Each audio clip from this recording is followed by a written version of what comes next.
साथियों, आजकल भारत में हजारों साल की गुलामी, जिसे ब्राह्मणवाद या मनुवाद कहते हैं, उस पे तमाम बुद्धिजीवी, तमाम और भारत के नागरिकों द्वारा ये बहस की जाती रही है कि आखिर ये ब्राह्मणवाद क्या है या इसका विकल्प क्या है।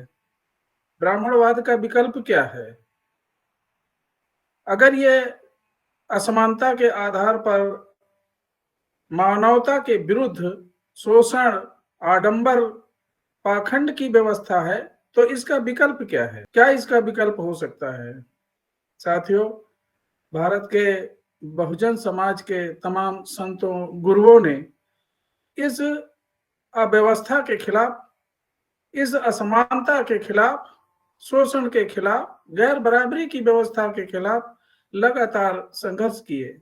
बुद्ध, कबीर, रैदास, गुरु घासीदास, पेरियार रामास्वामी नायकर, छत्रपति साहूजी महाराज, ज्योतिबा फुले, सावित्रीबाई फुले, नारायणा गुरु, संत गाडगे जी महाराज, बाबा साहब अंबेडकर और काशीराम साहब ने इस व्यवस्था को बदलने का पूरा प्रयास किया। तो इसका विकल्प यही इन महापुरुषों के, इन बहुजन नायकों के विचारों का एक संकलित जो वाद या विचारधारा है, वो अंबेडकरवाद है।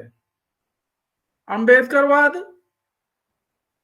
किसी भी धर्म, जाति, रूढ़वादिता, अंधविश्वास, अज्ञानता, किसी प्रकार के भेदभाव या रंग भेद को नहीं मानता। अंबेडकरवाद मानव को मानव से जोड़ने या मानवता के लिए काम करने की विचारधारा है। अंबेडकरवाद वैज्ञानिक तथ्यों के आधार पर मानव के उत्थान के लिए किए जा रहे आंदोलन या प्रयासों का नाम है।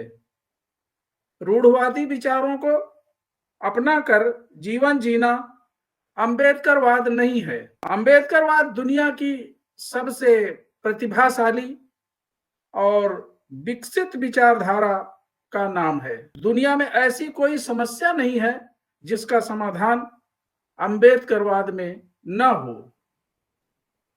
मानवता सबको प्रिय है, वो भारत ही नहीं, दुनिया के तमाम देशों में। इसलिए अंबेडकरवाद जहां भी गैर बराबरी है, जहां भी शोषण है, जहां भी अन्याय अत्याचार है, उन सब समाज में, राष्ट्र में यह विचारधारा लागू होती है। और बड़े हर्ष का विषय है कि अब धीरे धीरे दुनिया के तमाम देश इस विचारधारा को अपनाने लगे हैं। केवल मानने ही नहीं, अपनाने भी लगे हैं। बाबा साहब की तमाम ग्रंथ, पुस्तकें, उनके विचार, उनके जो कृत्य हैं, वो दुनिया के तमाम देशों में फैल रहे हैं। अमेरिका जैसे देश में, तमाम देश आज जो बुद्धिस्ट राष्ट्र कहे जाते हैं, श्रीलंका, थाईलैंड, चीन, मलेशिया, जापान, तमाम देशों में बुद्धिज्म बहुत अधिक मात्रा में है। तो ये विचारधारा इसलिए फैल रही है कि ये मानवता को प्रश्रय देने वाली है, मानव के पक्ष में है, मानवतावादी विचारधारा है। रूढ़वादिता, शोषण, अमानवीय, अवैज्ञानिक, अन्याय एवं असमान सामाजिक व्यवस्था से दुखी मानवों की इसी जन्म में आंदोलन द्वारा मुक्ति प्रदान कर समता, स्वतंत्रता, बंधुता और न्याय के आदर्श समाज में मानव व मानव के बीच सही संबंध स्थापित करने वाली विचारधारा का नाम अंबेडकरवाद है। साथियों, भारत के बहुजन समाज के लोग, जिन्हें बहुजन समाज पार्टी ने बाबा साहब के बाद यह विचारधारा लगभग कांग्रेस के लोगों ने या ब्राह्मणवादी लोगों ने इसको भरसक प्रयास किया कि यह दब जाए, लेकिन धन्य है मान्यवर काशीराम साहब, जिन्होंने बहुजन समाज के तमाम संतों, गुरुओं की विचारधारा को उजागर किया, बाबा साहब की विचारधारा को जमीन पे क्रियान्वित किया। बाबा साहब के सपनों को पूरा करने के लिए उन्होंने अपना जीवन अर्पण किया। तो आज बहुजन समाज के लोगों को इस विचारधारा को अपनाकर अपनी मुक्ति के प्रयास करने चाहिए। और जिस तरह से बहुजन समाज पार्टी ने इस देश के 85% लोगों को, जो ब्राह्मणवादी व्यवस्था के शिकार हैं, को सफरर्स हैं, एससी, एसटी, ओबीसी, माइनॉरिटीज के लोग, उनको एक प्लेटफॉर्म पे लाकर उन्हें सत्ता की चाबी जो मास्टर की है, जो बाबा साहब का सपना था, जो अंबेडकरवाद का मुख्य ध्येय है, ये कोशिश की। तो पिछड़े वर्ग के लोगों ने इसे नहीं समझा। पिछड़े वर्ग के लोग, पिछड़े वर्ग के नेता, वो चाहे मुलायम सिंह यादव रहे हों, लालू प्रसाद यादव रहे हों, सरे यादव रहे हों, इस अंबेडकरवाद की थीम को उन्होंने समझा नहीं।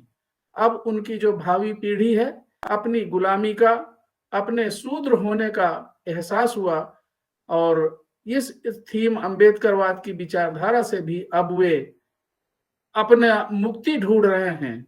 मगर साथियों, वो उनका उद्देश्य जिस तरह से बहुजन समाज पार्टी बाबा साहब की विचारधारा, अंबेडकरवाद की विचारधारा के आधार पे सामाजिक परिवर्तन लाना चाहती है, सामाजिक और आर्थिक मुक्ति के आंदोलन चला रही है, इन पिछड़े वर्ग के नेताओं का, इन पिछड़े वर्ग के लोगों का, जो बहुजन समाज पार्टी के अतिरिक्त दलों में हैं, उनका लक्ष्य केवल सत्ता में आना है। उनका लक्ष्य केवल सत्ता प्राप्त करना है। उनके लिए सामाजिक परिवर्तन कोई बात, मामूली बात है। परिवर्तन हो जाए तो अच्छा है, ना हो तो अच्छा है। वे केवल सत्ता में बने रहना चाहते हैं, मलाई खाना चाहते हैं। तो ऐसे लोगों से वे बाबा साहब और काशीराम साहब का अपना उत्तराधिकारी घोषित करने के प्रयास में और अपनी कि हम उनके सपनों को साकार करेंगे, इस तरह से बहुजन समाज के लोगों को केवल गुमराह कर रहे हैं। जो बहुजन समाज को गुमराह ना होके इस दमनकारी व्यवस्था का अंत करने के लिए, बहुजन समाज को ब्राह्मणवादी दमनकारी व्यवस्था का अंत करने के लिए इस अंबेडकरवाद को अपनाकर अपनी मुक्ति के रास्ते ढूंढने पड़ेंगे। जय भीम, नमो बुद्धाय, नमस्कार।